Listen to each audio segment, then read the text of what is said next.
O tema do nosso programa hoje são os terceirizados. Esta lei, este projeto de lei que está em análise agora no Senado, depois de ter sido aprovado com mudanças, ressalvas, com tantas emendas lá na Câmara dos Deputados. E pode sofrer mudança também no Senado, né? Mas vamos lá. Estou aqui com o doutor Leandro, doutor Tiago.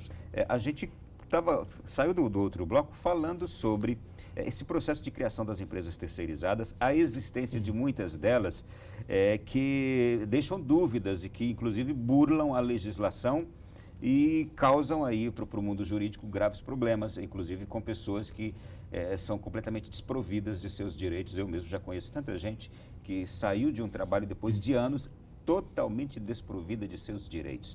Pergunto se este projeto, ele contempla esta preocupação, uma fiscalização maior, exigências maiores de contrapartida na hora da criação dessas terceirizadas. Com certeza, Ronaldo. Na verdade, o projeto ele prevê uma série de exigências, inclusive documentos, a fim de que essa empresa ela possa ser criada.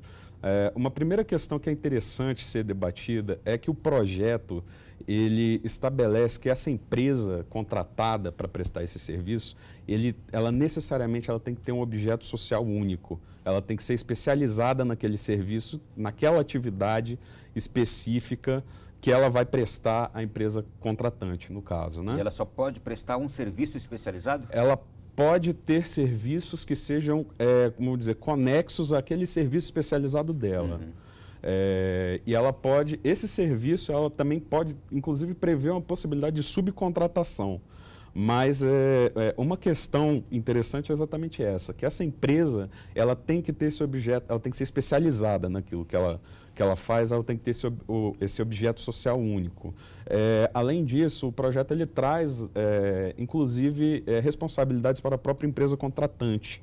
Inclusive, nessa emenda que foi aprovada no dia 22 de abril, prevê que a empresa contratante ela deve exigir da empresa contratada os comprovantes dos pagamentos em relação trabalhistas, salariais e previdenciários dos empregados terceirizados. Ela deve exigir esses comprovantes, é uma obrigação dela, e também outras questões são, ela deve, por exemplo, reter na fonte algumas questões tributárias, como contribuições sociais, dentre outros tributos. E ela também tem o direito, porque com essa emenda também houve uma diferenciação em relação à responsabilidade dessa empresa. A empresa contratante, antes dessa emenda, ela tinha, a princípio, uma responsabilidade subsidiária em relação aos haveres trabalhistas desses funcionários terceirizados. Depois dessa emenda, que foi até uma reivindicação dos sindicatos, né, dos trabalhadores, que essa responsabilidade fosse solidária, ou seja, ela é tão responsável pelo pagamento desses trabalhadores terceirizados quanto a empresa contratada. E dessa forma, inclusive, ela dá algumas ferramentas para que essa empresa contratante ela possa se garantir em relação a isso. Ela pode, por exemplo, abrir uma conta específica na qual ela pode, digamos que ela tenha, por exemplo, que pagar R$100 mil para a empresa contratada pela prestação do serviço. Se ela sabe que a folha salarial é, por exemplo, chutando assim, R$50 mil, ela pode abrir uma conta específica para o pagamento dessa folha salarial e realizar o pagamento desses 50 mil diretamente lá. Outra questão também é que ela pode reter, quando se houver, por exemplo, falta de pagamento dos salários ou mesmo recolhimentos previdenciários, entre outras questões, o projeto prevê também a possibilidade da empresa contratante reter esses valores e garantir esses pagamentos até que essa situação seja regularizada. Eu conheci um caso realmente emblemático quanto a esse exemplo do senhor, em que, de fato, a empresa contratada, a terceirizada, não estava fazendo o pagamento dos seus funcionários que serviam àquela empresa contratante, e aí a empresa começou a reter o pagamento. Todavia, a lei não permitia que ela pagasse diretamente aos funcionários da contratada. Sim. Mas ela começou a reter o pagamento e disse, somente quando vocês pagarem os funcionários é que nós vamos voltar a depositar o pagamento de vocês. Sim, então, a lei ela prevê. Deve-se tomar cuidado, porque essa questão de reter os valores a serem pagos, elas podem podem ser tidos como apropriação indébita, né? Mas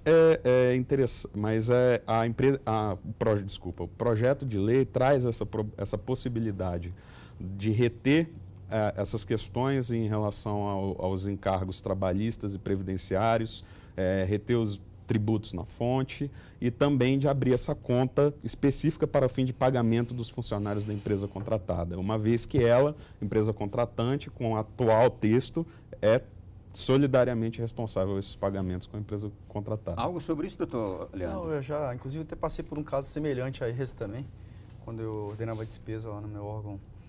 Eu tive um problema com a empresa terceirizada de recepcionista, em que ela também não estava, na verdade, ela deixou até de pagar até os próprios salários dos empregados terceirizados lá, não só. Então, o que nós fizemos? Nós retemos esses pagamentos e orientamos aos terceirizados a postular judicialmente e obter uma liminar para que houvesse a possibilidade do pagamento direto. E assim aconteceu. Olha só. E assim aconteceu. Foi uma saída que nós encontramos à época. Tá aí. É até uma alternativa para casos que talvez em andamento, inclusive. Sim, né? Claro. Uma alternativa muito boa. Claro. Nós ouvimos um debate a respeito também do FGTS, que seria uma espécie de compartilhamento da despesa do FGTS. Eu não entendi muito bem, não. Gostaria que os senhores me explicassem o que aconteceu segundo esse projeto aprovado na Câmara. Como eu informei antes, né, as empresas elas são solidariamente responsáveis pelo pagamento dessa questão fundiária também. A princípio, quem deve pagar é realmente a empresa contratada, uma vez que ela que é a empregadora dos funcionários, né? Na verdade, é uma relação trilateral, né?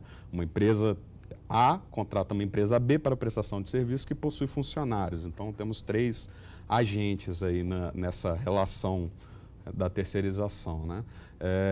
Então, essa questão do FGTS, ela entra nessa questão, porque como elas são solidariamente responsáveis, então existe essa discussão sobre como deve ser, quem deve recolher, como que deve ser recolhido, né? Muito bem. questão. Este projeto de lei, que está agora no Senado, esperando análise, ele teve o intuito, quando aprovado na Câmara, teve o intuito de impedir, burlar os direitos trabalhistas e coibir que o prestador de serviço seja pessoa jurídica. Dá para como entender isso aqui, doutor Leandro? É o que eu falei por tempo com relação da pejotização, né? Sei. Na verdade, o que vem ocorrendo, somente na área da saúde, né? Como eu falei aqui na área da saúde, isso está sendo muito comum hoje na área da saúde.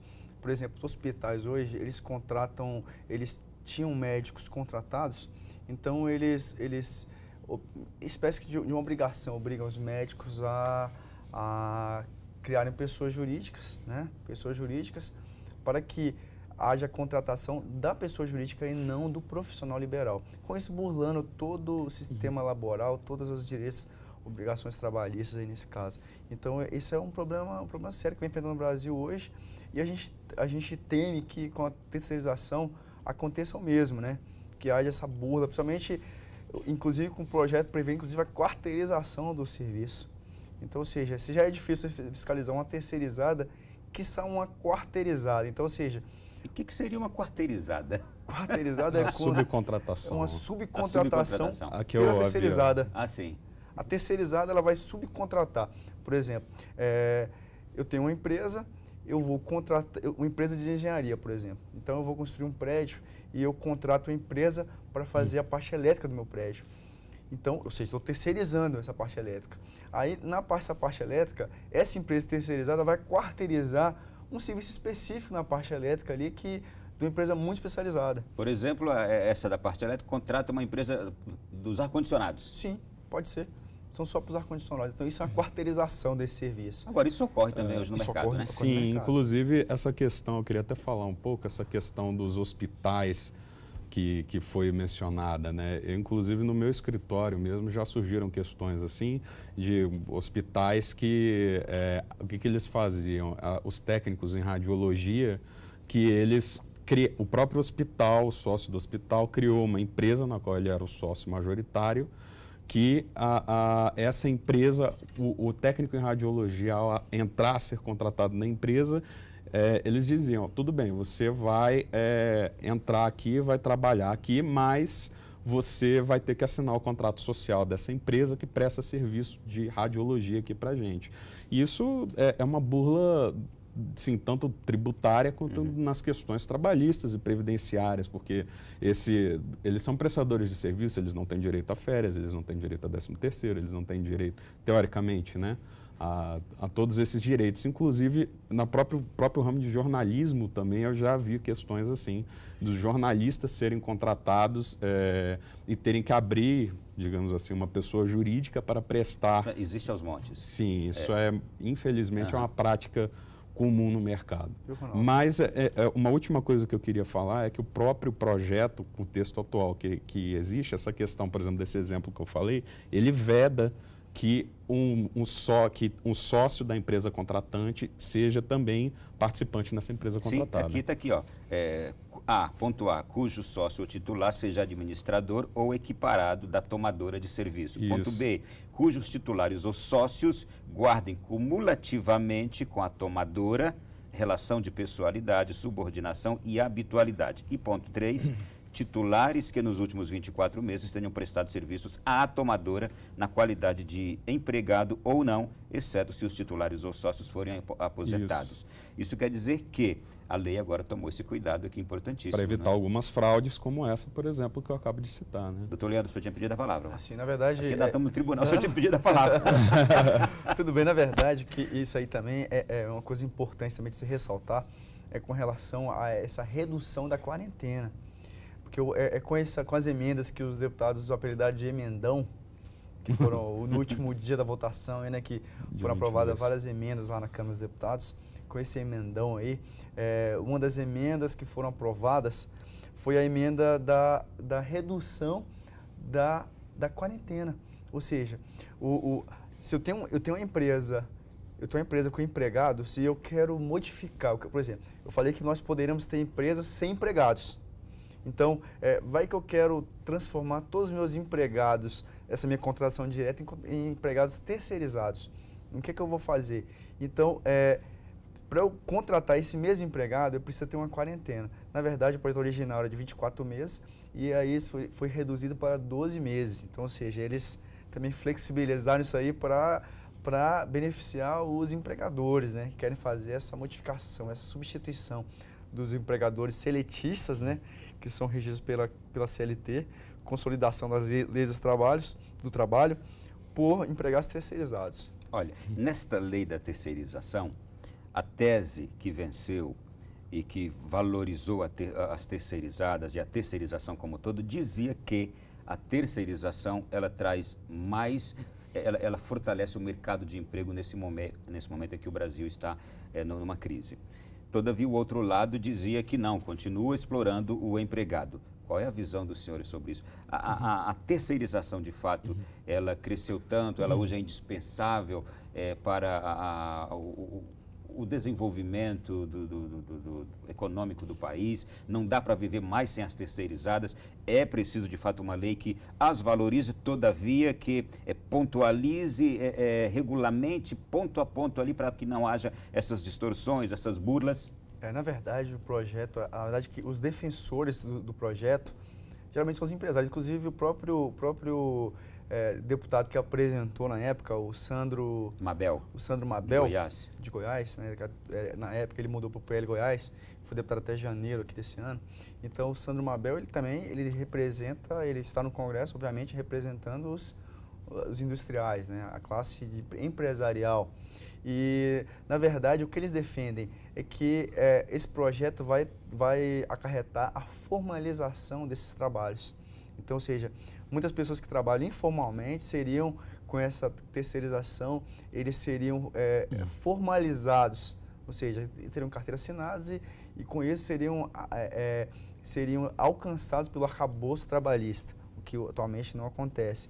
Por outro lado, as pessoas que são contra, se posicionam no sentido do seguinte, dessa redução dos direitos trabalhistas, justamente por essa falta de fiscalização, por essa rotatividade desses trabalhadores, com relação a jornadas excessivas de trabalho.